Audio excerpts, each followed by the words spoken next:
Awesome. Good morning and welcome to our presentation this morning. Appreciate the opportunity to speak with you today. Our presentation is called Measuring Sustainability and Equity in Transportation Infrastructure. And I'm delighted to introduce my team to you today, who will be speaking with us about the Green Roads rating system. I am Jeralee Anderson. I'm the president and CEO of Green Roads Foundation. I've been doing Green Roads for the past little bit more than a decade. And with me today are two amazing speakers that I've been working with for the past couple of years on Green Roads, and they are both represented on my board of directors and located in Southern California. So you've got some local expertise that you can follow up with after this. And I will introduce Ashley Hernandez, who will be our second speaker today. Ashley Hernandez is a civil engineer with 10 years of experience specializing in sustainable transport infrastructure. She is a Green Roads accredited sustainable transport professional and an infrastructure sustainability accredited professional under the Infrastructure Sustainability Council of Australia. She is experienced in road safety auditing and pedestrian cyclist safety, access, mobility, and public transport planning and design, predominantly in Australia. And she also has experience in road design, traffic analysis, and other transportation related projects. She's worked pretty much all over the world, one of the most cosmopolitan women I've ever met in my life, and including Australia, United Arab Emirates, and South Africa, which you will hear a little bit more about from her today. And Yvette Kirrin is a civil engineer located in Southern California with over 27 years of experience managing the planning, design, and construction of transportation infrastructure projects. And for the past 5 years, she's overseen the Complete Street Master Planning Initiative for the Gateway Cities Council of Governments, which includes over 27 cities and jurisdictions in southeastern Los Angeles County that contain several of California's most disadvantaged communities. After determining the transportation deficiencies and opportunities for each jurisdiction, Yvette recommends sustainable infrastructure improvements and funding options for their design and construction. Increasing live-work access through safe, efficient, multimodal access is central to her work, and we will hear her from her experience a little bit later today. And so my job today is to introduce a little bit of the Green Roads rating system to you, and we will get started with introducing who we are as Green Roads Foundation. Green Roads Foundation is a 501c3 nonprofit headquartered in the Seattle area of Washington State. We founded in 2010 as a result of a commercialization process out of the University of Washington. And our mission is to benefit communities and the environment by recognizing sustainable transportation projects and promoting sustainability education for transportation infrastructure. Our mission and vision, of course, is to fundamentally change the world and think about how we apply climate change to transportation infrastructure and what that really means in the long run. So thank you again for having us here today. So I'll tell you a little bit about the Green Roads rating system. We are assuming that most of you are familiar with the LEED green building rating system. And so if green buildings, why not green roads? So Green Roads has, excuse me, a document called the Green Roads rating system, which is available online at greenroads.org/publications, as well as a rule book and a handbook to tell you how to do a sustainable transportation project. That's called the rating handbook. So the rating handbook and the rating system go together to make a Green Roads project. Green Roads applies to all different shapes and sizes of roadway projects and more, including bridges, highways, streets, railways, trails, and runways. We recently launched version 3, which is currently available and open for public comment. If you're interested, please go to our website at greenroads.org/publications, and you can log on and sign up for a free account, provide some comment on it. We would really appreciate it. The rating system for version 3 has 72 credits. 12 of those are required. They're called project requirements right there at the top of the list. And then we've organized the remaining 60 credits into 7 other categories that are voluntary in nature, adding up to a total of 150 points possible. Certification is 50 points minimum for a bronze rating. Currently, Green Roads has certified more than 60 projects worldwide and has a portfolio of over $35 billion in registered projects around the world in 11 states and 8 countries.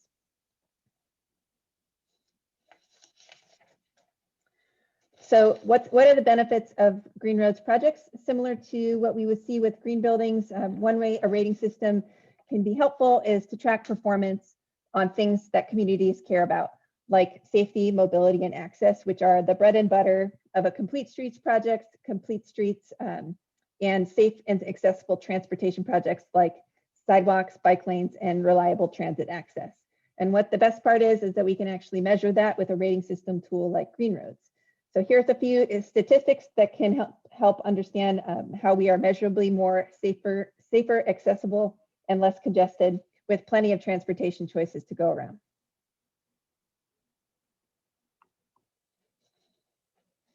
Green transportation means that everything that touches the transportation project is friendlier for the environment, from local materials with environmental declarations to managing water runoff with low impact development to using water wisely. We help teams build projects with reduced carbon footprints, design projects that clean water before it runs off the project, and minimize waste. And here in Washington State, just as an example, we value our precious natural environment more than many states. And our governor has recently prioritized climate change as his core issue. Green Roads projects have actually demonstrated key environmental indicators. And if you want to find a benchmark for your own projects, for example, set your sights on a higher recycled content than the average Green Roads project, 26%, for example, or try to reduce your CO2 as much as one of our silver certified projects in Northern California.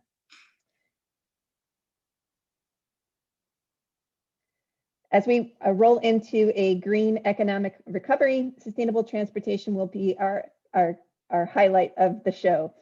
Green Roads projects can create measurable positive impacts on local economies, including and not limited to many of the things you see here, but they can create new green jobs, save taxpayer dollars upfront and over the long term, and also innovative financing options for major projects or larger projects can help save time and money and stress from being in traffic for construction projects. And as we've recently learned, Green Roads certification can also help position a project for financing with public and private equity through environmental and social and governance investing, ESG. And I think we'll hear a little bit more about that from Yvette as well. And I think it's now my pleasure to introduce Ashley, who's going to tell us a little bit about her experience with Green Roads internationally. Take it away, Ashley. Thank you, Jeralee. So I won't go through my introduction again to save time. You know, I do have worked in the sustainable design consultancy arena. So my experience is within the design phase of a project. So Jeralee mentioned I've worked overseas a lot. So the two projects that I've worked on that were Green Roads projects, there's one in the United Arab Emirates in Abu Dhabi, and the other one was in Durban in South Africa. So obviously very different environments, very different political environments, social environments, you know, the natural environment, very different in those countries. So applying a system like Green Roads was very different to what you would see, say, here in the United States. So of particular note is that not every country in the world has the same standards for environmental, social, and economic facets of a project. So for example, in the UAE, environmental stewardship was not as robust as what I'd experienced in Australia. So getting through those project requirements under the Green Roads rating system were a little more challenging than it would be back in Australia or say here in the United States. So, pardon the pun, but the road to success on that project was paved through consistency. Having a standing item of sustainability in every single design meeting that we held was really important for us to keep sustainability at the forefront of everyone's mind, and in particular, the Green Roads rating system and those credits that we needed to action early on. Having myself as an STP with a thorough understanding of the Green Roads manual and each credit that we were aiming for made it easier to stay on top of things as well. So as with anything in design, early intervention is so important when it comes to sustainability. So the sooner you're taking action and talking about Green Roads items on your project, the less effort it is to achieve success in the long run. So if you're in the design arena, you know that any changes that are made during the preliminary design phase are far more cost and time effective than trying to change things once you get to detailed design. And frankly, if sustainability initiatives are forgotten about until the last minute, there is very little you can do to make up for that lost time. I do recall a project, and I'm not going to name the project, that I had, the design team came to me and said, hey, we've got this sustainability thing that we got to do for this project. And they handed it over, and it was at the end of detailed design. And they're like, I think you've just got to write a report. And I sat down and I read it and I said, no. Ship has sailed, and unfortunately they weren't able to meet sustainability requirements that were set out by the client on that project because they left it to the last minute. So my biggest piece of advice when doing something like green roads is early intervention. Get those sustainability initiatives undertaken in the early stages of design. Do not wait to the detailed design phase. So with all the sustainability experts, professionals out there these days, it's far more now than there were 10, 15 years ago, lots of knowledge out there to leverage. Why would you choose a system like ours over developing your own sustainability objectives? Firstly, we've done it all for you already.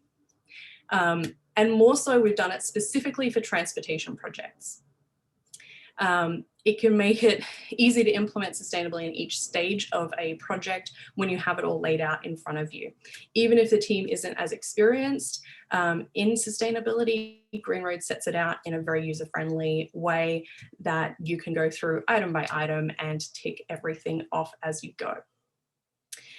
And secondly, we are a third-party rating system. So what does that mean? It means we give you big kudos when it comes to your rating. So you can pat yourself on your back as long as you like, but when it comes to actually receiving big kudos, getting a rating done by an internationally recognized organization like Green Roads is kind of second to none. So I was going to talk a little bit about what makes Green Roads projects different to conventional projects. Jeralee did cover quite a bit of it. So I'm going to talk a little bit about how in design I see the differences between Green Roads versus conventional projects. So specifically in design, I see less falling through the cracks.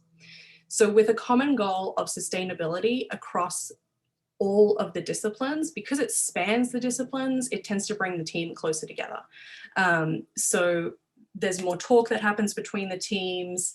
There's more integration of design elements and less contradictions between disciplines.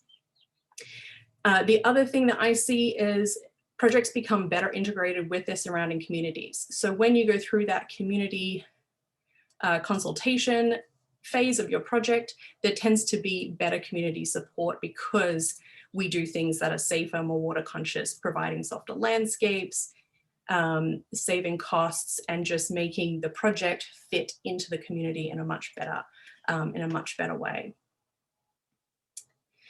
So finally, I just want to go through three of my main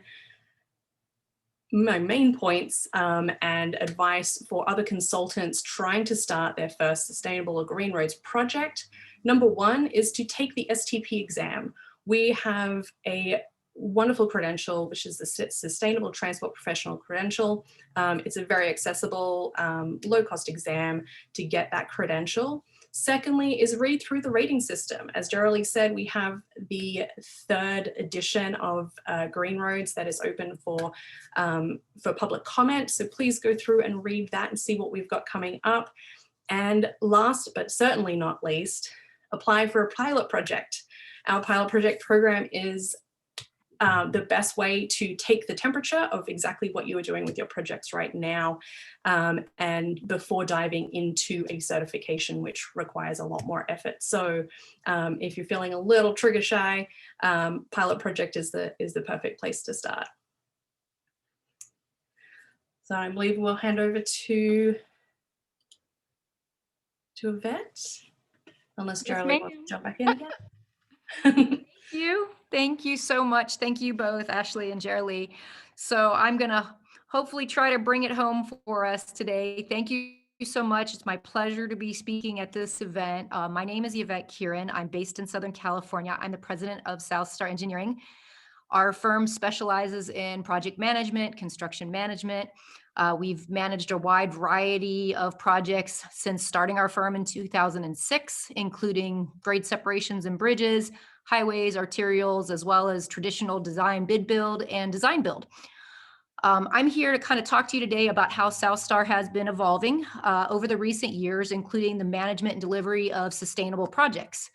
This is my second year with Green Roads, and there's an incredible nexus between the work that my firm is doing and how the Green Roads program, including certification, can provide significant credibility to our projects. And I mean our projects, as in everyone here today.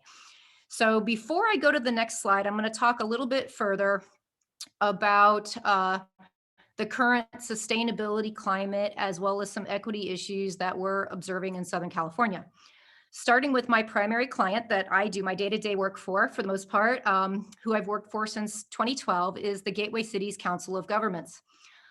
This is a subregion of Metro in LA County that includes 28 jurisdictions. It's located in East Los Angeles County. It's almost entirely made up of disadvantaged communities as classified by the state of California. And the projects, the Complete Streets projects that we're promoting are projects that provide greater accessibility and connectivity to all people within the subregion. This includes high quality transit, for example, as it's vital to the movement of people, whether it's to work, to visit family, or to access our community's assets like parks and churches. More people walk, bike, and take transit in our communities than drive cars. And having equity with regard to opportunity to connect people and jobs and community is extremely important. So while I have this personal experience, I believe that this is commonplace in Southern California, and a focus on livability and sustainability is increasingly popular. Thank God. And resources to support active transportation and transit are on the increase from the local, state, and federal governments as well. Over the past several years, I've had the opportunity to manage several Complete Streets projects in Southern California, particularly for the gateway cities. Does everyone know what a complete street is? Well, assuming that maybe everybody doesn't, it's a multi-jurisdictional project, arterial or street, or it could be, that accommodates not only vehicles and trucks, but also transit, including first, last mile considerations for those of you that live in LA County, and bicyclists and pedestrians. From a sustainable standpoint, these projects also include elements of permeable pavement, bioswales, tree box filters to manage stormwater runoff, and ADA compliant curbs, driveways, and things such as even community gardens. We started the video. This is a video of a project that my firm did out in La Quinta. We also do construction management. We're just letting it run for people to watch while I speak. And this talks about a project, again, that we've completed the construction management, and it has a lot of really wonderful features. This is a public outreach collateral that we created. And again, this project was in the construction phase when we came on board. So it had been through considerable planning. Anyway, as a transportation engineer for the Gateway Cities, I've been the PM of a bunch of corridor planning and revitalization projects, including the completed Artesia corridor, as well as the completed Lakewood-Rosemead corridor, both Complete Streets projects. Right now, I'm actively working on the Atlantic corridor and the Florence corridor Complete Streets projects. We've been able to proactively plan and create concepts that include significant beautification, which can run in parallel with stormwater management, recommendations on transit gaps that might exist, which we would call first, last mile, again, in LA County, the implementation of livability features such as bulb outs, which provide safe harbor for pedestrians and shorten intersection crosswalk distances, Class 1 protected bikeways, or in some cases you might see on these videos, protected golf cart paths and golf cart parking. And we provide things like raised medians that channelize and improve traffic flow. The collection of features lead to a safer, more livable and sustainable community that businesses can also flourish. We can go ahead and continue to the next slide, which also includes another project that my firm, Southstar, managed. And it's the San Pablo Phase 1 streetscape project, which we actually were just recently awarded the Phase 2 project. During this slide, I'm actually going to talk about, while you watch all these entertaining features as part of a complete street, I'm going to talk about how Green Roads fits into to our projects and how it can be applied. So the Green Road certification tool is an additional tool that can be applied or incorporated into projects that maximize your team's ability to build the most sustainable project. As you can see in this slide, you're seeing the golf cart bike lane, which is protected. You can see the community gardens down in the lower right-hand side. So there's some really cool things. You might ask, when is the best time to start implementing green roads? Well, Ashley took us through that, and it's the earlier the better in the planning phase, because most importantly, a green road certification, if you can get there, can be achieved when started early. This is the time that your project can maximize the incorporation of sustainable features, and it can be reflected in the design, specs, and estimates. And the project can also be constructed in a green manner as well. So while it's never too late to utilize a green roads, program or the techniques, it's increasingly difficult to maximize the program or gain certification if the PS&E is already begun. The certification demonstrates a commitment to sustainability, a third-party commitment, which I'm sure your policymakers would love to talk about publicly. It's always a good photo ops to have a certification. As well as it's attractive to people when they're considering where they want to purchase their next home or start their business. And I guess you'd say, how would you know about this commitment to sustainability? Well, these are where you can post your great accomplishments and the commitment to the community, possibly on your website. Next slide, please. I just have a few minutes left, and I am going to go ahead and talk about the Green Roads application locally here in Southern California. This slide is the West Anaheim Street pilot project in Long Beach, which was basically a roadway that was in really bad shape, experiencing major ruts and cracks in need of significant repair due to heavy truck traffic. For context, this area connects the 710 freeway to the port. While the project couldn't complete a certification based on it starting too late in the process, it was still an excellent pilot project, which is what I believe Jeralee and Ashley are encouraging. It's still an excellent pilot project because the team was still able to add significant features into the design and specifications. And I've listed a kind of a variety of features that were able to be added to this project, which will benefit your community. In the case, wide sidewalks, the wider the better. They incorporated drought-resistant landscaping, vegetated medians, ADA features such as transit features, compliant benches, new trash bins, solar-powered kiosks with bus routes and schedules, things such as bioswale stormwater tree boxes for stormwater treatment improvements. And lastly, when we say context-sensitive solutions. In this case, we're talking about meeting with the local neighborhood associations and those concerned citizens highlighted, in the need to improve the aesthetics and landscaping along Anaheim Street. So that concludes my portion of this presentation. Thank you again for allowing me the opportunity to speak on behalf of Southstar as well as Green Roads International. And I will turn it back to Jeralee. Thank you so much.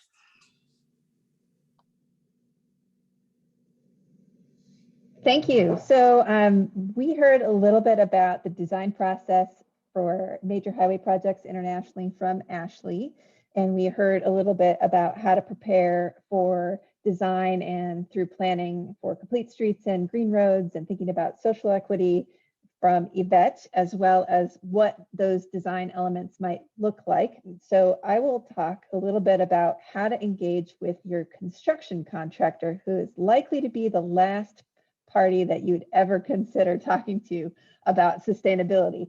So I'm excited to share with you a certified project in Southern California, and we'll talk a little bit about the timing issues as well. So Ashley talked a little bit about pilot projects, which can be done at any time, and Yvette talked about the planning portion. And then the last project we just saw, which is the Anaheim Street, West Anaheim Street in for the Port of Long Beach, was actually a project that started relatively late pursuing certification. It was at about 90% constructed by the time they decided to pursue the rating. So we ended up with a pilot project, partly because the opportunities were, as Ashley put it, ship has sailed.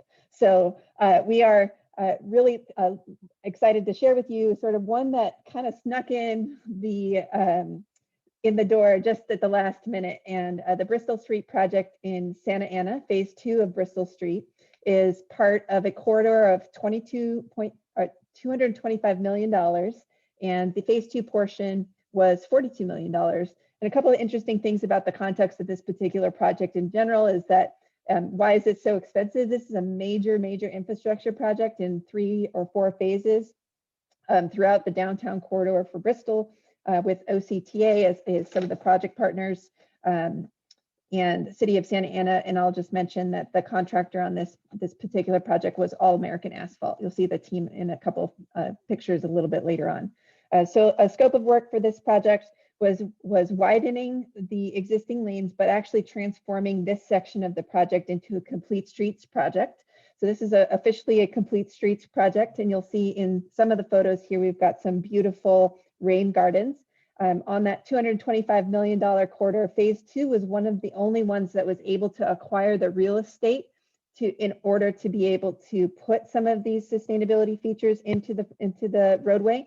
And it also did quite a bit of other things like adding bike lanes, bus pullouts, widened and upgraded sidewalk facilities. So you can see that meandering sidewalk, and then also a vegetated median. So if you're thinking about what does a green road look like, here's what one's starting to look like in the ground. This is a low impact development feature. This was one of the first opportunities that the City of Santa Ana had to do this in Southern California, which is a rather arid climate. Weren't really sure at the time, which was back in about 2012 to 2014 time period, of when this project was actually pursuing certification. So this is rather new, the low impact development at the time within the right of way for the city. Phase 2 includes this portion, just to kind of get your bearings if you're familiar with Santa Ana. Again, I'm up here in Seattle, so I can't really direct the traffic per se, but it's between 3rd Street and Civic Center Drive. And a couple of things that it did, including this sort of precursor to what that low impact development might look like. They were learning about how to install these features at the time, and includes vegetated rock swales, which we're seeing here, with drought tolerant and native plantings along the corridor. This is the very first project that actually demonstrated some of these LID features in that arid climate. And you saw a few projects that Ashley has worked on in Abu Dhabi, which are very clearly a desert type climate as well. So we've got a good amount of experience looking at different climates, and you can technically use the Green Roads tool and low impact development in many, if not all of those contexts. So it is a very common feature of Green Roads to have rain gardens. It is not a requirement of a Green Roads project. You can still treat stormwater in a lot of different ways through ultra urban technologies. You can use LID, you can use just vegetation and removal of pavement, those things. And since I mentioned that, I'll just mention the total impervious area within the right of way. While the project was an expansion project, it actually reduced the total impervious area by 10% within the project limits. They ended up saving quite a bit of money on this project. If you can go to the next slide, please. See what the final photo looks like of that rain garden. It's very beautiful. They saved some money on LED lighting. Solid state lighting at the time was brand new to most places, and sort of a cutting edge technology for a street type project. They ended up doing that through an upgrade agreement with the Pacific Gas and Electric, PG&E, not Puget Sound Energy, and a private utility. So they had a partnership with them. They absorbed the cost of that retrofit and then reduced the total contract price, so ended up saving a good amount of money as well. If you go to the next slide, that would be great. Let me roll back to that last one. Sorry about that. I jumped ahead too much. One other thing you can see in this image here is the road. So the road itself is created with a recycled asphalt binder in the hot mix asphalt wearing course, and it uses recycled rubber, which is a Caltrans standard technology, and it's about 20% recycled material, which helps offset the carbon footprint of the asphalt material itself. It also included over an acre of sidewalk area, so you can see a portion of that right there as well. And 6-foot wide bike lanes. All right, next item.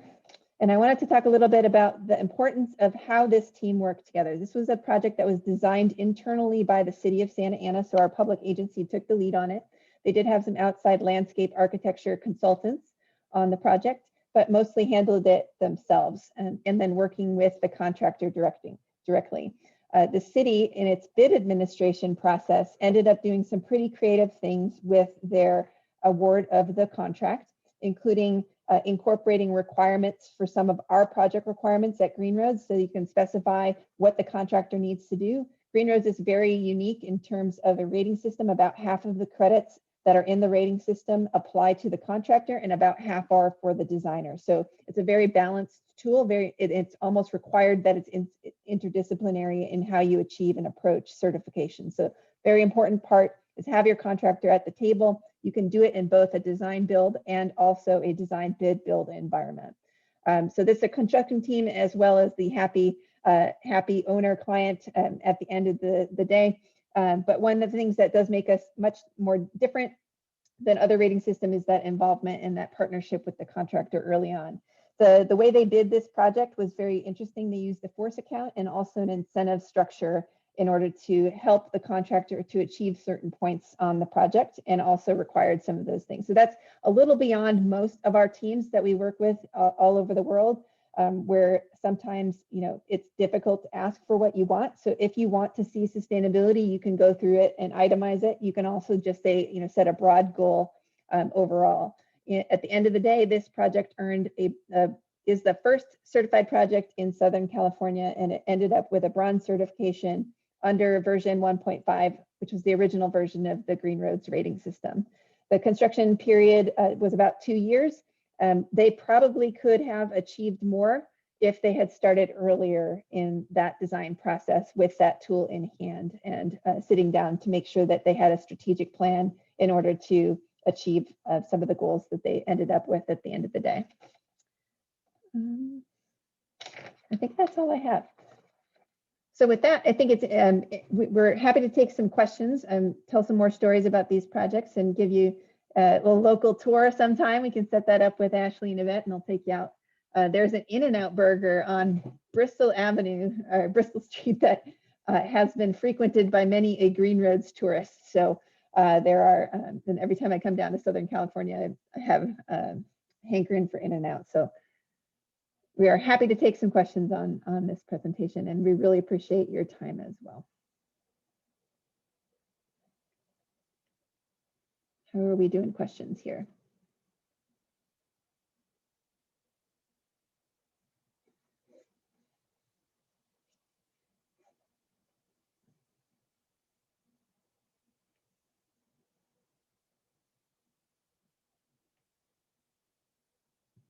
Okay, questions please in the chat box.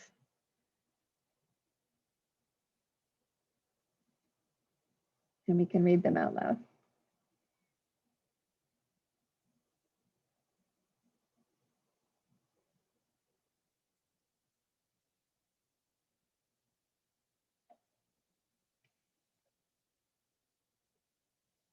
What again is a complete road?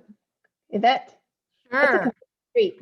A complete street is a roadway that has equity, takes into account not only vehicular traffic and trucks, but also pedestrians, bicyclists, and transit. So it's a multi-pronged approach to building a livable roadway. And it sometimes requires additional space as far as having potentially protected bikeways or wider sidewalks or bus protection, but it's a way to create a more livable community. And thank you for the link that Jeralee posted. I can add some to that. what we understand for green roads as complete streets, many local agencies have adopted a complete streets policy. And one thing about a policy initiative is it needs a way to be measured and tracked. And so a rating system tool like Green Roads actually has a lot of overlap with metrics and performance measures that track against those complete streets goals. So it ends up being a front end policy and planning element and a back end, what as-built construction actually looks like. What did you do for completing the street on the access and livability side? Did I get that right, Yvette? Actually, I was just going to say that. So, to build on it one more second, in LA County, Metro requires all of the jurisdictions to actually have a complete street approved resolution, but it has no teeth. And when I say it has no teeth, you mentioned the Green Road certification is a measurable, accountable way of measuring those teeth. And I think that's why there's such a great nexus to the program. Is you can take it a step further and not only say that you have a policy or a resolution, but you can measure it with the program.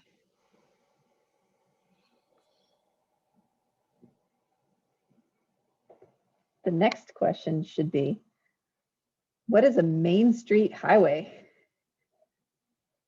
I don't know if Ashley knows this question, but I'll answer my own question there for the good of the order. What we understand that a few state departments of transportation have main street highway programs, or what that really looks like is applying a complete streets type framework to the highway environment. And so we are seeing some movement in there where you'll have a highway project with a shared use path sort of along the highway corridor as an addition, or a transit focused HOV lanes and those kinds of things as well. So it does apply in almost all transportation contexts, and we're still a little rough around the edges sometimes in applying those things, but great. So, okay, what methods of stormwater in the right of way are most green roads friendly? I can hit it again, or we can both tag team it. In our experience, the most friendly ones are probably the stormwater tree box filters and permeable type of pavers, bike lanes, even pavement. But you can get into, depending on the right of way available, you can get into bioswales, and sometimes those can be V inverted in the medians. So there's a variety of ways that you can do it, all that are quite beautiful, actually. I would add trees. Trees will do it too. A couple other, so you mentioned the in storm filters. We've seen a lot of subsurface things. Sometimes the coolest part about green roads projects is what you can't see, and it's the infrastructure that is the humble infrastructure below the road. We have a few projects up here in Washington which include sort of on a slope, a tiered drain system, but you can't see it. It's actually capturing the water underneath the road and filtering it down, and then it infiltrates into the ground as well. So those are pretty common for green roads projects. It doesn't work in every climate or in every project context as well, just based on the footprint and of course your constraints of the job.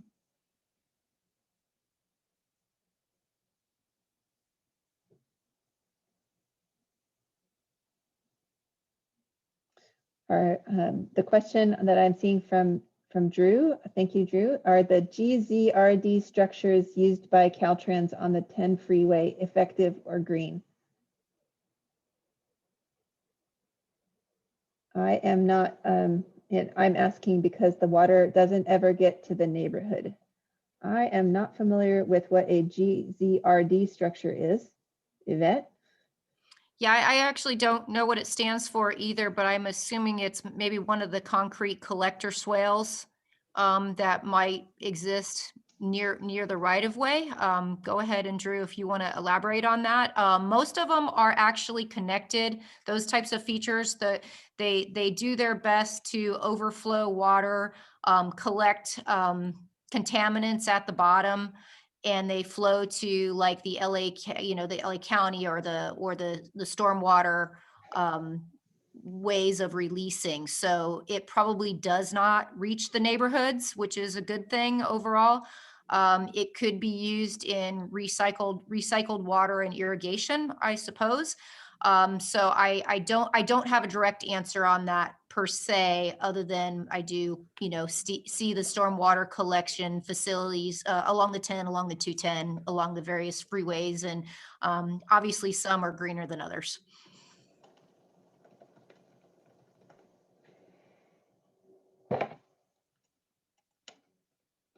Okay, so I have another question here. See if we can field this here. This is a pop quiz for the folks on the speaking. So how do different building materials factor into Green Road certification? Concrete, asphalt, etc. Okay, I will take this one. So recycled materials is something that we advocate for a lot in Green Roads.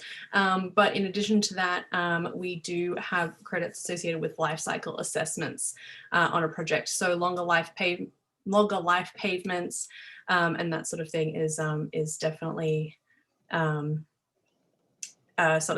that you can get credit for, and that is under the materials and design category in the new manual.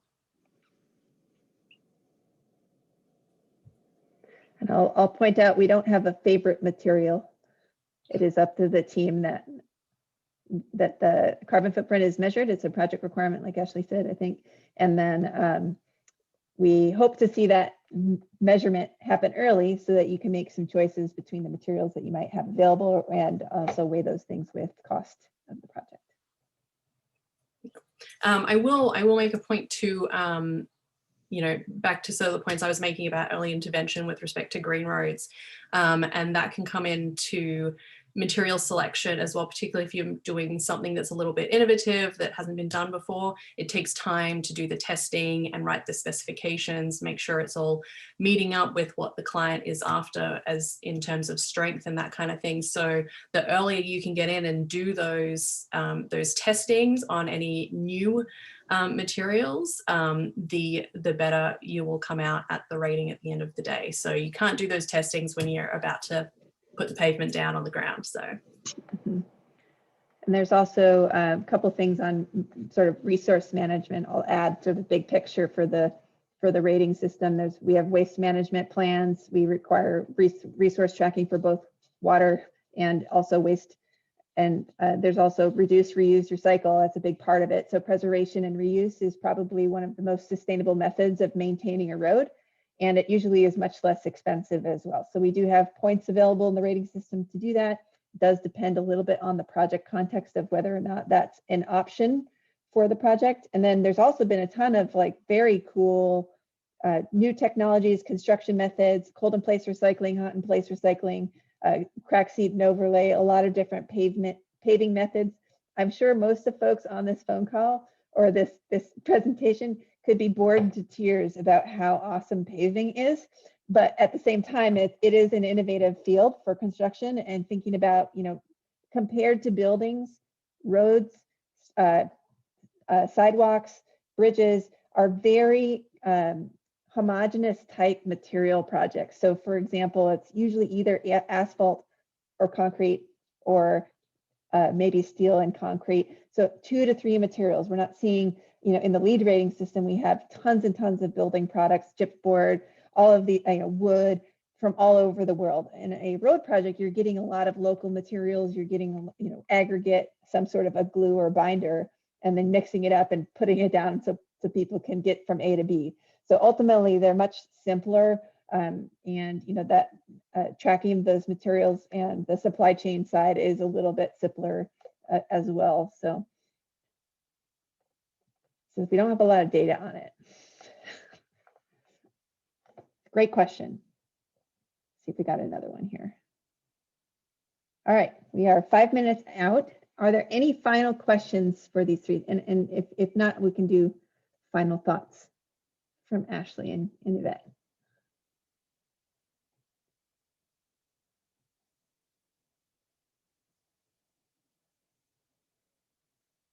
All right, Ashley, final thoughts.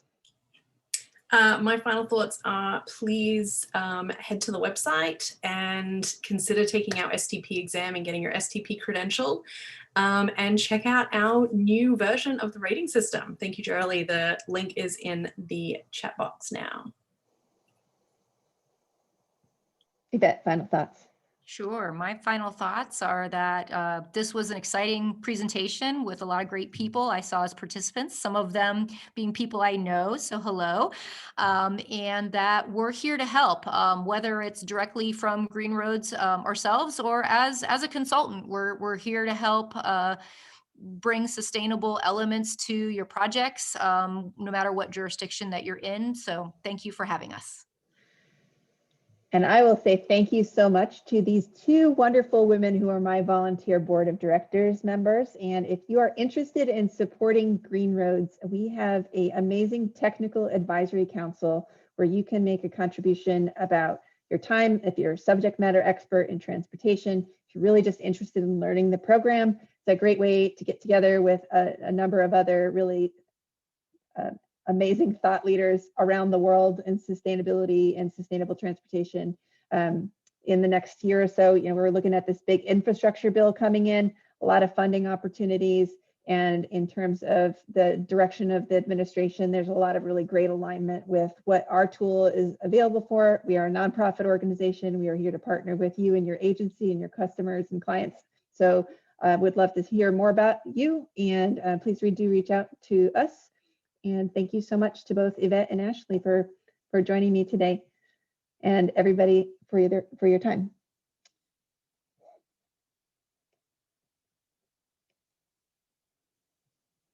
Thank you.